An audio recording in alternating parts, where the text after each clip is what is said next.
Welcome back to the Bama Show. My name is Adam Edwards. I'm co-founder of Blue Anchor Marketing of Texas, or BAMIT. We are a marketing agency by day based out of Kerrville, Texas, and we offer our services nationwide. Check us out at www.blueanchormarketingoftexas.com, as well as our active Facebook page under Blue Anchor Marketing of Texas. This show is made possible by the Hill Country Podcast Network.com. So for all your podcast hosting needs, the Hill Country Podcast Network has you covered. Check them out. They have some great things on there. Thank you to everybody that tuned in. And let's jump into it. Today we have Lauren Connally with us again. Hello, Lauren. Hello. Welcome back to the show. Lauren is the communication specialist with the Chamber of Commerce here in Kerrville and does an incredible job and has helped us out a ton. And today we're talking about search and social media, two very, very important things, and how they're kind of starting to blend a little bit. Yeah. Yeah. So, Lauren, if you want to take it away. Well, so next year we have a lot of changes coming up in the world of search and social. And there's been a lot going around about how search is dead. Right, yeah. To an extent, it kind of is. Right. It's morphing into this almost kind of search social hybrid. Yeah. That is a lot less about keyword optimization and a lot more about like brand mentions and just Content. really, content. Right. So gone are the days of changing your text to white and stuffing keywords into pages where you can't see them. Yeah, and on a previous episode, we talked a lot about that with SEO. It used to be where you can just kind of cheat the system, and that was caught on to, not quickly, but quick enough. Yeah. And the game has changed and is constantly changing. So SEO is search engine optimization. It's how you get your business found on search engines. So your business page, everything you put on there matters, and Google sees it. And it's a very precise thing. Like I said, it's always changing. The rules are always changing. And I think ultimately their ultimate goal is to make it the best search results for what you're searching for. Mhm. It's a machine trying to learn these things. And so it's gotten better over time. Ultimately, we know, at least recently, it's landed on just put good quality content talking about your business and services you provide, and you should be safe. Yeah. And it's becoming more of that just kind of organic mentions because a lot of the search focus lately has been trying to get as many links to your website as possible from Right. reputable sources. Which, I mean, this could be a good or a bad thing. We're not sure yet. It's going to depend on how they implement it. But Google has been slowly moving towards just looking for brand mentions rather than links. So rather than, if you're an affiliate for, say, Constant Contact, if that's an email provider you use, if you link to them, that's not going to have quite as much weight as it once did. Yeah. Because soon we'll kind of be on the page where even just talking about Constant Contact, Yeah, in a positive light, right, could, and that's another thing. It's talking about brands in a positive or negative light. This, as we get into AI and stuff like that, right, it's better able to understand context. Search is just drastically changing. Yeah, and I'm glad you brought up AI, because AI has become a massive tool for many, many things. And part of that is content writing. And Google did come out and say that they are going to be looking out for AI written content and docking that. But ultimately, like, there are a couple tools out there that you can't tell AI wrote it. Like, there's one that we use, Jasper, that is amazing and has a plagiarism checker. And I think that's the main thing that they're really looking out for, is plagiarism. Making sure you're not pulling content straight from somebody else without citing them, at least. So yeah, and to go further into SEO is a lot of that is your images. So tagging your images whenever you add something on there, whatever the image is titled, that is also a big factor of your SEO. Going in through that. So, talking about social media, I read an article the other day. Are you familiar that apparently social media SEO is about to be a thing? Yes, and actually, it's one of those things that has been around in a lesser form for years now. But Pinterest has really been the only big platform that's really taken that on. Right, I can see that. Because Pinterest was our first really big search social hybrid. And so they, in my opinion, have kind of set the trend for this whole change. Okay. So that's one of those things that you see platforms like Facebook and Instagram, and they're almost kind of learning from platforms like Pinterest that started this back in 2003 or whenever it was that Yeah. everybody was saying, no, this isn't going to work. Right. And here we are, 2022, and it definitely worked. Yeah. Well, Pinterest is great. I mean, it's interesting that that's basically the first ones that started it, because it's all about the tagging. It's all about being searchable on there, because I mean, you're searching for specific topics, and they've come through with a lot of monetization efforts, and I know Instagram and TikTok and all these other places are doing the same. They're just trying to find different venues to keep people on the app and help support businesses on there, because use their app and they can make them money and make you money. Yeah. Right. And while we're on the search social hybrid thing, that is one of the big changes that's coming for next year. It's already kind of in place, but I don't think it's working quite the way they expected. Oh, sorry. But Instagram, for instance, is moving away from hashtags and just more integrating search in general. Okay. So it's not going to be as reliant on hashtags Okay. for new people to discover your business, for instance. That makes sense, because whenever you go into Instagram and make a post and you try to put a hashtag on there, and it's like 4.8 million posts have this hashtag, like it's good that you're getting the right one to get popular, but you're also getting lost in those millions of other posts. Lots of competition. Yeah. So yeah, I can see the need to revamp that kind of system.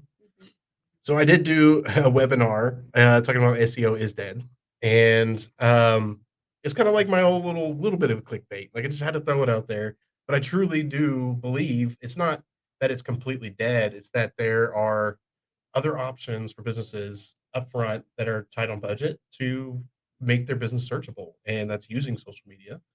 And now that we're kind of talking about these things kind of being hybrid, I think that's pretty cool. I think it's pretty neat.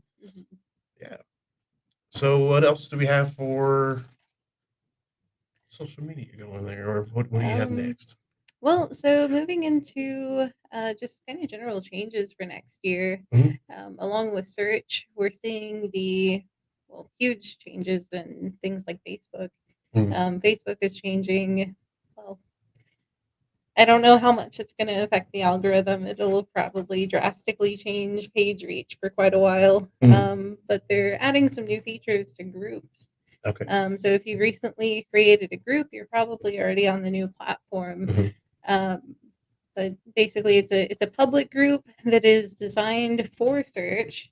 That's meant to rank higher on search engines like Google. Okay. So Facebook is actually pushing these new public groups in the search results, and sometimes even in TV ads if it's a huge group. Is that right? Wow. So they're really pushing this new group experience. Nice. And so that's, I think we're seeing, moving away from big social, and I say this kind of broadly because we're not actually moving away from Facebook and Twitter and that kind of stuff. Right. But we're moving to more community organization platforms like Facebook groups and Mighty networks and stuff like that. That's meant to build community rather than just general reach. Right. Yeah, that makes sense. And we actually started our own. John Pratt started one, Kerrville Marketing Group, and that was literally the goal of it, is to build a group that's more community focused. We're trying to get more and more active on that. And basically, we're just putting on there like current events going on in a specific area. And we're actually talking about doing one for Bernie, and talking with the chambers and saying, hey, let us help you boost these things. Because I know like the Kerrville breaking news and more got really, really popular. And you really have to police it, though. Like, you really have to be very intentional with what you're posting on there and keeping it good, engaging content. That makes sense. Yeah. And that is another thing that they're helping creators work on, is they've actually got an entire resource dedicated to learning these groups and learning how to market those groups, but also, more importantly, how to moderate the groups. Oh, yes, yeah, that's very important. Which we've gotten over the past 6 months or so. We've gotten tons of new admin assist tools that help kind of automatically moderate posts. Right. So that way you're not seeing people posting fake Amazon jobs and stuff like that. Yeah, I see those a lot, and it's almost weekly that you have to go through and it's those posts that are like, "What's 2 plus 2?" And put first one and put that in the comments, you Get eight get hundred dollars on Cash $1,000. App. Yeah, like, no, like, nobody's giving away money like that. Like, don't Yeah. fall for it. It's a scam. Yeah, they've gotten really clever. There's a lot of bots out there that'll post things that look legit. You just gotta be really careful, and it's up to the moderators, it's up to the admin to really vet those things. And Mhm. sometimes it's hard because you're trying to grow your group and you want to have content, like you need content on there to have people engaging. But you have to have stuff that's not gonna burn the people that are trusting you to, yeah, moderate good quality content, you know? Yeah. Yeah. So with SEO, do you see 2023? I don't know if we'll ever really fully pull away from like website, like on-site SEO and stuff like that. But do you see social media kind of coming in and being a better option that's more affordable for people to make the business more visible? It depends on which way you're going with it. Mhm. Because if you look at advertising on social media, it is insanely expensive It right is, yeah, now. right, So as far as running ads on social, maybe not so much. right, Search ads are still king in that area. yeah, But as far as like organic reach, social is really stepping up in that area. okay, And so I see ads all the time talking about how organic reach on social just isn't a thing. And it's kind of confusing because I mean, that's something I've built, multiple websites that get millions of viewers a month on mm, is just organic Pinterest, organic Facebook. Like that's what I do. yeah, mm, And I will occasionally run ads during the holidays. That doesn't mean I don't run ads at all. right, yeah. You just I got to love know when to running budget. social ads, but yes, you have to have it in your budget Yeah, you gotta hit the first. budget. And part of actually last week that in my coaching class that I'm teaching, I talked to them a lot about as an entrepreneur on social media, you need to put together an ideal client um, portfolio or a profile, so you know exactly who your ideal client is, and that'll help you a whole lot with running ads and social media. Because if you don't know exactly who you're targeting, you're just going to make a very broad reach on your ads, and you're going to be spending a lot of money doing that with not a lot of conversions. Mhm. So knowing exactly, because you can get very pretty detailed under your social media ads of who you want your ads to be displayed to. And yeah, if you do a very wide reach and do it like it always defaults to like the United States. If you don't Yeah. catch that, you're going to be, if you're a local business, you're going to be showing your ad to somebody in Philadelphia and California, and they're just not going to. You're just wasting money at that point because it's a cost per view. It's not a cost per click like Google would be. Yeah. And while we're on the topic of audiences, that is a huge reason why we're advising against boosted posts. Yeah, Because because you do it's. have some targeting options in boosted posts, but not nearly as much as Mhm, if you were to just run an ad through their actual platform. right. Because you have it gets a little creepy actually, Is that some of the right? targeting options. Yeah, it kind of Not does. as Yeah. bad as it used to be. I think we're getting kicked back a little bit. Mhm, But yeah, boosted posts are insanely expensive for what they give you. yeah. So that's yeah. Yeah. Yeah, I can definitely understand that. And I do think it also depends on what business you're in. Mhm. For instance, like if we're running a social media ad for a local business, and the reason why I'm sticking with social media is because the search ad was actually going to be more expensive because of the competition. Mhm. To be to make that search ad perform correctly and be on the top of the search results, it was almost $3,000 a month just to get them up Ouch. there. And it's like, golly, like we can spend that and get way more reach on Facebook. I don't know, like we're still measuring conversions and everything, but yeah, like that's something that it gets tricky when running Yeah. ads. Like you really need to be familiar with it, and that's why we have these agencies and people that experts that understand what better route to put your money in. Mhm. So yeah, it's interesting. Yeah. Marketing is always changing. Oh yeah. Yeah. Yeah, and that's actually that's another question that has come up is, people are talking about the state of social and ads on social, and we look at platforms like Twitter that Mm, can just kind of become so unstable seemingly overnight. yeah, yeah, Not getting into too much of what's going on there, but right, yeah, it's just you have this expectation for what you get from your ads, and then those costs just suddenly skyrocket. yeah, That's part of the reason why it's so important in marketing to just be able to adapt and change and Yeah. run your ads on multiple platforms and see what works best. Yeah, and Which that's the thing is, it's all about you just there's no way to predict exactly what's gonna happen. You gotta run it, and you gotta do it for a couple of weeks and keep an eye on it, and then you gotta adjust. Like, so you have to adapt. And, again, having somebody that is dedicated to monitoring that and formulating a plan, where to go in and, adjust those bids and make sure, like, your money is being spent correctly. That's yeah, it takes a lot of work, and, Mhm. if you have the knowledge to do it yourself, like, it's super helpful, and that's actually something, like, the next coaching class that we're actually putting together is gonna be diving into that and teaching local or entrepreneurs how to do these ads themselves.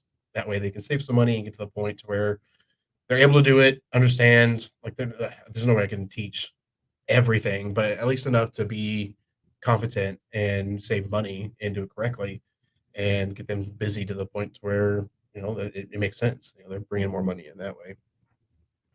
Yeah. So we're saying like SEO is it is actually essential for any business, and especially when you have any kind of competition. When you're kind of analyzing what do you want to lean more into? Do you want to lean more into ads, or do you want to lean more into your SEO? You really got to look at your competition. I think that's the number one thing is if you have tough competition, it's going to take a long time for SEO to catch. Ads is a quick way to kind of get on top Mhm. and get visible, but you're going to be paying for it. And with SEO, like you're paying somebody months, or maybe up to a year before you really start seeing your page climb in the search results. And it is something that, like, as soon as you're able to afford it and get somebody that you trust to do it for you, it does make a lot of sense to do that because you need to be on the top four to three or four in the search Mhm. results for your business. And to get to that point, like I said, it's a lot of times, a lot of money invested into it. So with a company like anybody that I talk to that has the appropriate budget, going through, hey, let's do a long-term plan and let's do an immediate plan. Let's long term, let's get your SEO worked on and boosted. And in the short term, to get you leads to start generating, let's start putting ads and put those out everywhere we can and work with the budget there. That's one thing that I do appreciate with all of these ads is you have a lot of control over what you spend Mhm. and time windows to run your ads, who to run them to, what days. It helps kind of like control costs. So that's Yeah, good. and I think it also kind of depends on the type of SEO because Yeah. when we talk about SEO, the SEO that I do for the tea company that I work for out of Oregon, Plum Deluxe, Mhm. that is one that is going to be very different from one of our local businesses who only has local traffic. Right. Like them, we crank out 3 to 4 blog posts every week. Mhm. We've got probably about 3,000 blog posts Oh wow, out right now, that's huge. and Yeah. we're we're figuring out exactly how huge that is as we're doing this website migration, but that's All another right. story. um, yeah, but unless you're in the e-commerce world, you're not really going to need that type of SEO Mhm. as much as you're going to need something like, well, actually, y'all did a presentation about this back in October, Mhm. local SEO. Yep. Local SEO, where you set up your listing, you optimize your services, and you just work on getting ranked in the map pack, Right. which is a lot different than cranking out content trying to rank with other online sites in the e-commerce Yeah. world. Absolutely. And So, yeah, that's where another venue is the Google Business Profile or the Google Maps. Is getting your business ranked on that is a very, very good immediate thing to work on, and something mhm, that I think is a little easier to rank on. It just mhm. takes a lot of interaction with your customers. Reviews and responding to reviews and keeping your content current is very, very key to having a healthy Google business profile. So yeah, that's really good. And that is where small business has the advantage because you'll Mhm. often see where businesses specific to, Kerrville often end up outranking places like Walmart and Mhm. GameStop and a lot of the bigger companies. Right. So Google My Business or business profile, Yeah. whatever it's called now. It's definitely one of those avenues that give local business the advantage. Agreed. Yeah, that's great because whenever you think about it, and especially I'm always gonna bring this up as many times as I can. The solar eclipse coming up in 2024, people are coming into Kerrville. There's a lot of Mhm. people coming in, and think about whenever you visit a place and you're like, I want to know whatever the best Mexican food restaurant is, or what's good Chinese food around here. You're gonna go to Google. You're gonna open up your maps probably and search Chinese food near me, or Mexican food near me, or I forgot something, so I need a cardigan. So you're gonna go on and look for that, and those search results are gonna show your business if you're doing it correctly, and people are going to go and find you very quickly on those kinds of things. And Mhm. something that you really, really like all of us here in Kerrville need to be working on right now because it gives you that year. We have a year, yeah, a little bit over a year to really get those things set up and optimized. Because I mean, we're going to need people to find the local businesses. Otherwise, they're going to go straight to the easiest thing, which is Walmart or other Mhm. chains that they're familiar with. But with that, a lot of people coming into Kerrville for this event are going to want to support local. It's something that is very popular right now. People are understanding that in order to have a healthy economy, you have to support your local businesses. So when you come in, make it easy. Make it easy for people to find local businesses and put your stuff out there, optimize everything. Which I don't know who needs to hear this right now, but update your business hours on Google My Business, please. Yeah, especially holiday hours too. Holiday hours for Yeah, sure. make sure your holiday hours are good. Make sure your phone number's good and your website's correct. Check it all the time. Mhm. Like The I only thing worse than having no listing is having a listing that's out of date. yeah, that's Don't do it. incorrect. Yeah, absolutely. Actually, we do this for a living, and I actually caught. I don't know how long it was going on for, maybe a month. That one of our phone number that we had for our business was not working anymore. The third party that we go through for like our a business number is for some reason they just slipped it to somebody else. So all those calls were going to some other company, No. and it took me going in and like I was like, I need to double check, make sure all of our information is good. I was like, we haven't had a phone call in a while. This is odd. So I tried calling the number, and it was like, this is a different business. I'm like, what in the world? So I was like, okay, I'm glad I caught it. So these things can happen, and you got to make sure, like, if you're putting in your phone number, call it. Go back to your business profile and call it because make sure that maybe a one was not switched somewhere because sometimes that happens. People are going to click those things. They're going to try to contact you from those sources. Mhm. If it's not right, you just lost a lead. Yeah.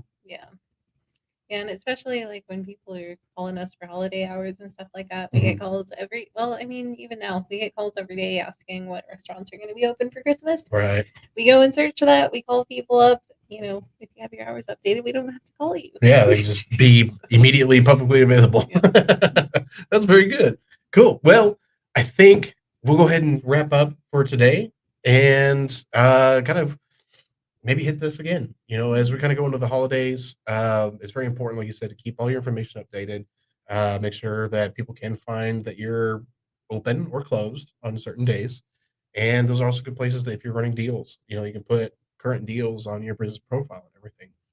So yeah, if you have any questions, comment below. We'll keep an eye on this and we'll respond to you if you have anything that you want to know more about. Cool. All right. Well, thank you everybody for joining us. This show again is made possible by the Texas Hill Country Podcast Network and can be made even more possible through Patreon supporters.